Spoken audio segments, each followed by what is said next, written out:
Do you have a super bright flashlight by chance? Super bright flashlight. Yeah, I only have the one on my phone. All right, let's look at his screens and stuff too.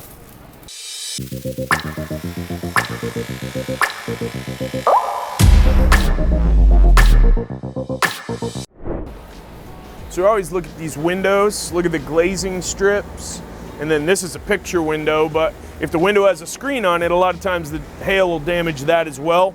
Need to make sure that the home is restored to the state it was in before it was hit with the storm damage. That's our job. That's the job of any restoration contractor. We take it pretty seriously though. If we find damage and the carrier hasn't covered it, then we go to bat for our client and try to make sure that the goal here is to make sure that the policyholder, the client, the homeowner is treated fairly. That should be the only goal of the carrier and the contractor. It's our only goal, but we find very often that the carrier does not share that same common goal, and that's kind of where the rubber meets the road. And we work hard for our clients to make sure that they get treated fairly. They for sure need to, we need to get them to pressure wash this fence at least to get all this, look at all that. Yeah, and it's not stained, but it still needs to be washed to get the hail marks out of it. So this is the west elevation. This should be the elevation with the most damage on it. West and north elevations are the ones that get hit with most of the hail and wind that comes through North Texas. So we're looking at the solar screens, looking to see what we see. Can't really tell. There's lots of these spots here, but this may just be wear and tear and discoloration from how old it is. I don't know. Got a bunch of wear and tear right there. That's just this gutter has been leaking into the fascia and soffit. Insurance isn't going to cover wear and tear. They only cover storm damage, but this might be something we can help our client out with when we remove and replace the gutters.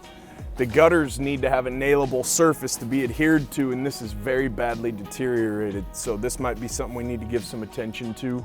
We shall see. See hail damage on the downspouts.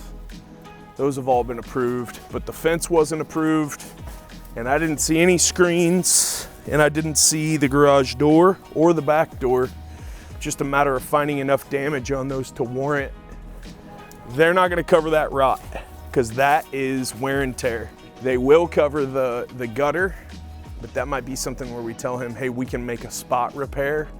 I would imagine that since this is the west, that the back side of that fence is smashed with hail too. So this is all just wear and tear down here. This is not from hail. Do see hail sometimes on chimney siding. I don't see a lot on this one. That chimney's just been neglected, so yeah. So that hail comes through. This is the south facing side. That hail twists around. See right here, we get these vinyl glazing strips all broken. That's all hail damage.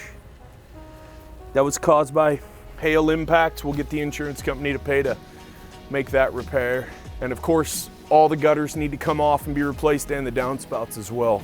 You can see if you zoom in on the roof that the insurance adjuster's been up there and he marked off a test square, a 10 by 10 test square, and then he circled the hail damage, and he's got up there west hits, 8 hits in the 10 by 10 square, so he totaled that side. So you need in a 10 by 10 square somewhere between 7 and 10 hits per square.